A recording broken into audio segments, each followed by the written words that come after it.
थोड़ी देर के लिए कल्पना कीजिए आप बहुत बड़े वाले सेलिब्रिटी हो, आप बहुत ही फेमस स्टॉक ट्रेडर हो, आपके यूट्यूब पे 1 मिलियन से ज्यादा सब्सक्राइबर हैं और 5 लाख से ज्यादा लोग आपको ट्विटर पे फॉलो करते हैं। अपने 30 करोड़ के आलीशान पेंट हाउस से आप अपनी मर्सिडीज बेंज लेके निकलते हो समुद्र के किनारे हल्की हल्की ब्रीज का आनंद लेते हुए, और अब आप सोच रहे हो कि कैसे मैं इंडिया में सबसे लग्जूरियस यॉट खरीदने वाला।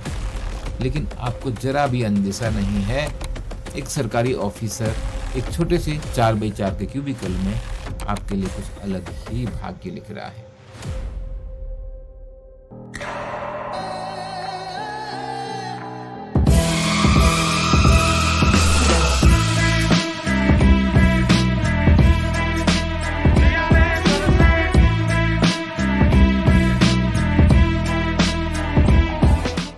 Hello everyone, my name is Chandra Prakash Joshi. Welcome to iExambi for 50% faster job preparation.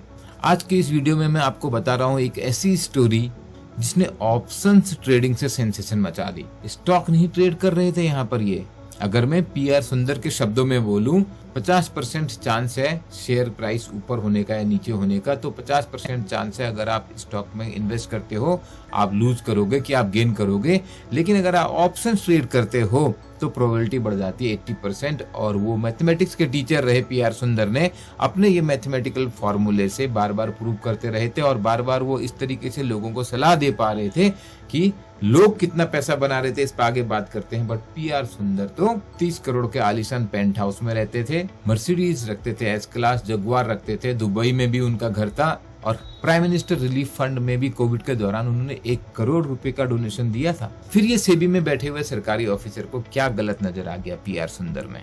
इतने सारे लोग यूट्यूब पे कुछ भी बोलते रहते हैं, इतने सारे लोग ट्विटर पे कुछ भी बोलते रहते हैं, बट सेबी ने इन्हीं के ऊपर क्यों कार्रवाई की? एक गरीब घर से आने वाले तमिलनाडु में 1964 में जन्मे हुए PR सुंदर अपनी अर्ली एजुकेशन चैरिटी से करते हैं, लेकिन फिर हाई क्लास एजुकेशन तक जाते हैं, कैम्ब्रिज से पढ़ाई करते हैं। मैथमेटिक्स में मास्टर्स करने के बाद वो गुजरात के एक स्कूल में मैथमेटिक्स के टीचर बन जाते हैं, लेकिन बाद में उन्हें मौका मिल जाता है as a teacher Singapore shift कर जाने का, और वो 12 साल सिंगापुर में मैथमेटिक्स के टीचर रहते हैं। 2005 में जब वो वापस आते हैं इंडिया में, तो तब तक उन्हें स्टॉक ट्रेडिंग का, ऑप्शंस ट्रेडिंग का और इनमें डिफरेंट मैथमेटिकल मॉडल्स अप्लाई करने की एक्सपर्टाइज डेवलप होने लग जाती है। 2007 में वो स्टॉक मार्केट में इन्वेस्टमेंट शुरू कर देते हैं। 2017 में यहाँ से कहानी बदल देती है। 2017 में अपनी वाइफ और अपने बेटे के नाम पर एक कंपनी खोल लेते हैं, Monsoon consultancy private limited. ICICI bank में अकाउंट खोलते हैं इस कंपनी का। 2017 जून 30 को इनकॉर्पोरेट होती है। अब जो इन्होंने स्टॉक मार्केट के बारे में बताना सीख लिया है लोगों को,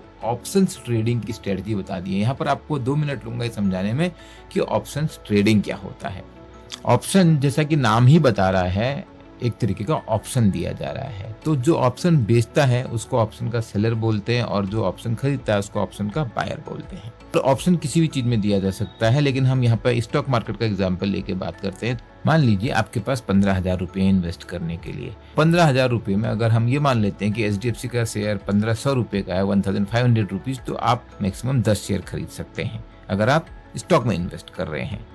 लेकिन अगर आप ऑप्शंस में इन्वेस्ट कर रहे हैं, आपको कोई ऐसा जानने वाला मिल गया मार्केट में जिसको लगता है कि HDFC का प्राइस तो फ्यूचर में गिरने वाला है, तो उन्होंने आपको ऑप्शन बेच दिए। भविष्य में आप उनसे 1500 रुपए पे शेयर खरीद सकते हैं। आप सोचेंगे ऐसा ऑप्शन वो क्यों बेचेगा? क्योंकि उनको लगता है कि भविष्य में ये शेयर कम का हो जाएगा, इसका प्राइस गिर जाएगा। आपका फायदा यह है कि आप तो अदरवाइज 10 शेयर खरीद सकते थे, आपके पास पैसे केवल 15,000 रुपए हैं। लेकिन ऑप्शन बेचने वाले को भी पता है कि प्राइस में फ्लक्चुएशन 5% 10% कुछ होगा। फॉर एग्जाम्पल मान लेते हैं उन्होंने कहा मैं आपको एक ऑप्शन 15 रुपए का बेचूंगा, 15 रुपीज, तो 15,000 रुपए में आप 1,000 ऑप्शंस खरीद लेंगे। आपको क्या फायदा है? आपको एक ऑप्शन मिला है। अगर उस दिन शेयर का दाम मार्केट में ज्यादा हुआ तो आप उनसे खरीदिएगा, नहीं तो आप मत खरीदिएगा। आप मार्केट से उठा सकते हैं अगर शेयर का प्राइस उस समय कम हो गया तो। So option is a right for the buyer of the option, but no obligation. उससे लेवरेजिंग बहुत बढ़ जाती है। आप जो 10 शेयर पे बैट ले पा रहे थे, अब आप 1000 शेयर पे बैट ले सकते हो। मैं ऑप्शन ट्रेडिंग के कॉम्प्लिकेशंस में बिल्कुल भी नहीं जा रहा हूँ। ऑप्शन ट्रेडिंग पे बुक्स की बुक्स लिखी हुई है, बट ऑप्शन क्या होता है ये आपको समझना जरूरी था। यहाँ पे PR सुंदर ने यही चीज लोगों को समझाई अपने YouTube चैनल के माध्यम से। 1 मिलियन सब्सक्राइबर रहे हैं उनके YouTube चैनल पे। आप उनकी पॉपुलैरिटी का अंदाजा इस बात से लगा सकते हैं कि अपने 2 दिन के ट्रेनिंग प्रोग्राम के लिए वो 50,000 रुपए चार्ज कर रहे थे, और अपनी मेंटरशिप प्रोग्राम के लिए, अगर आपको 50,000 ज्यादा लग रहे हैं, अपनी मेंटरशिप प्रोग्राम के लिए 20 लाख रुपए चार्ज कर रहे थे। ऐसे ही थोड़े ना बुर्ज खलीफा के पास उन्होंने घर ले लिया, 30 करोड़ का पेंट हाउस ले लिया, पीएम रिलीफ फंड में भी डोनेट कर रहे थे, जगुआर भी चला रहे थे, सब कुछ बढ़िया चल रहा था। But power comes with great responsibility. लोगों ने जब उन्हें क्रिटिसाइज करना शुरू किया तो उनके नए नए आर्गुमेंट। लोगों ने कहा, भाई आप स्टॉक ट्रेडिंग से इतना पैसा नहीं बनाते जितना अपनी ट्रेनिंग से काम कर रहे हो। उन्होंने क्या आर्गुमेंट दिया? उन्होंने कहा, विराट कोहली जितना क्रिकेट में कमाते हैं उससे बहुत ज्यादा तो वो मार्केटिंग और एडवर्टाइजिंग से कमाते हैं। सक्सेस का नशा ऐसा चढ़ा जब 2022 नवंबर में उनको किसी ने इस बात पे क्रिटिसाइज किया कि आप अपने पोर्टफोलियो में मार्क टू मार्केट की बात क्यों नहीं करते हो, क्योंकि अगर आप किसी भी पोर्टफोलियो की असली वैल्यू जानना चाहोगे तो आपको उसकी वैल्यू जाननी होती है मार्क टू मार्केट से। मार्क टू मार्केट का कॉन्सेप्ट बहुत सिंपल है। इस बात से ये फर्क नहीं पड़ता कि आपने कोई भी एसेट कितने प्राइस में खरीदा था, आज उसकी मार्केट वैल्यू क्या है वो आपके पोर्टफोलियो की वैल्यू बताती है। अगर सपोज आपने 10 कंपनी में इन्वेस्ट किया है, या वो कोई और भी एसेट हो सकते हैं, वो गोल्ड हो सकता है, वो प्रॉपर्टी हो सकता है, किसी टाइम में हो सकता है आपने कोई एक प्रॉपर्टी में इन्वेस्ट किया, उस समय वो महंगी थी, आज वो कम दाम की हो गई, तो आपको मार्क टू मार्केट वैल्यू उसकी कम करनी पड़ेगी।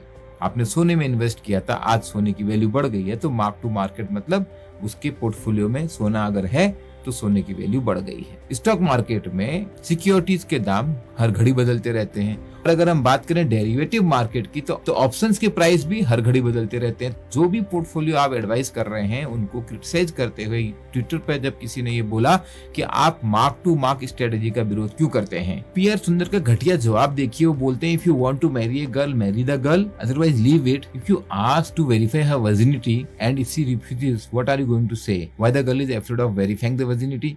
और वो यहीं पे नहीं रुके, उस पे कमेंट करने वालों को उन्होंने बिना कुछ जाने समझे भद्दा सा जवाब दिया, जो आप इस एक्स कमेंट में पढ़ सकते हो। बाद में उन्होंने अपने इस कमेंट के लिए माफी भी मांगी।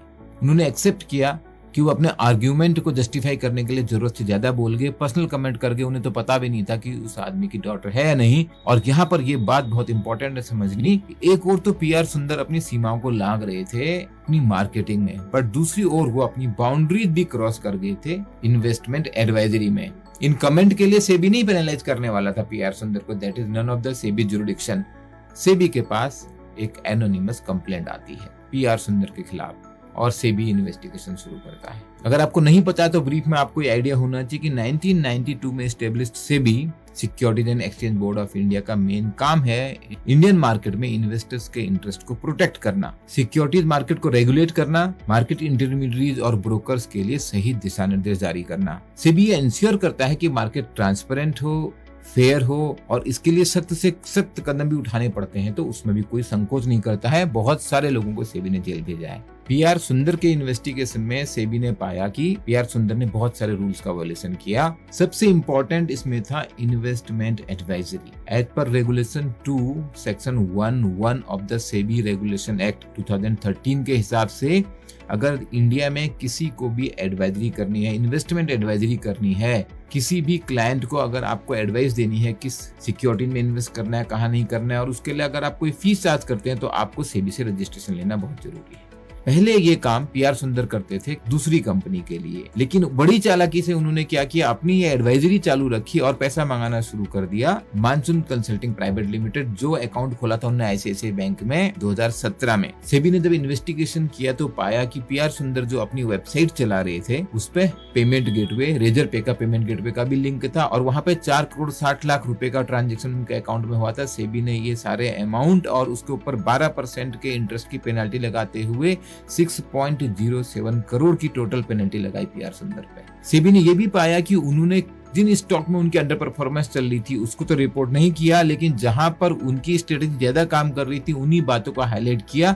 There is a clear misguidance, लोगों को भ्रम में डाला गया जिससे कि उनकी इन्वेस्टमेंट स्ट्रेटेजी को लोग फॉलो करें, जिससे कि लोग उनके ट्रेनिंग प्रोग्राम में आए। और पीआर सुंदर को 1 साल के लिए किसी भी trading, stock broking, investment advisory से सेबी ने बैन कर दिया। इसमें बहुत सारे लोगों का मीडिया में भी मानना था कि पीआर सुंदर के साथ ज्यादती हुई, क्योंकि वो बहुत पॉपुलर थे और जैसे मैंने बताया वो मैथमेटिक्स के टीचर थे, उनकी ये स्ट्रेटजीज बहुत सारी चीजों में लोगों के लिए काम भी कर रही थी और लोगों को ये लग रहा था कि वो केवल और केवल ट्रेनिंग कर रहे हैं। Unlike pump and dump case, अगर आपको याद हो, हमने पहले डिस्कस किए हैं, जिसमें लोग स्टॉक में अपना पैसा लगा के और लोगों को बेवकूफ बना के निकल जाते हैं। पीआर सुंदर वो नहीं कर रहे थे। सेबी के एक्शन के बाद उनकी रेपुटेशन पे जबरदस्त धब्बा लगा। भले से कुछ लोगों को लगा हो सेबी का रिएक्शन बहुत हार्श था, बट सेबी को रियलाइज हुआ कि in the interest of the largest investment community, लोगों का मार्केट में ट्रस्ट बनाए रखने के लिए इस टाइप के एक्शन जरूरी है। और जो उन्होंने डायरेक्टली अपने अकाउंट में पैसा कमाया था मानसून कंसल्टिंग प्राइवेट लिमिटेड के अकाउंट में, उसको डिस्चार्ज करना जरूरी था विद द पेनल इंटरेस्ट,